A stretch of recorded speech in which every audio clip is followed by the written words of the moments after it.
এই অঙ্কটাতে আছে কি 7ax² 14ax + 7a, এটাকে উৎপাদকে বিশ্লেষণ করতে দিয়েছে। এটা সবচেয়ে প্রথম কিভাবে করি আমরা উৎপাদকে বিশ্লেষণ করতে দিলে, এই 7 আর এই 7 সিম্পল সবাই জানো, তাও আমি একবার বলি। এটাকে লিখি আমরা 7ax² + 7ax আবার প্লাস 7ax + 7, এইভাবে লিখি।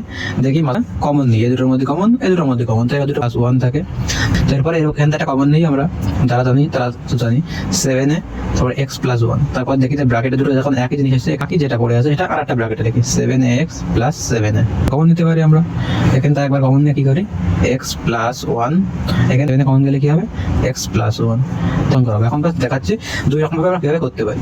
তো 7 এ কমন নিয়ে গেলে ব্র্যাকেটে থাকে এখানে x², এরপরে থাকে +7 কমন গেলে 2 থাকে, a তো কমন চলে গেছে তো x থাকে, আর প্লাস এখানে পুরোটা কমন চলে গেছে 1 থাকে। এরপরে 7² x² 2x 1 1, ঠিক আছে। 7 এ এটা x + 1 এর হোল স্কয়ার সূত্র, এটা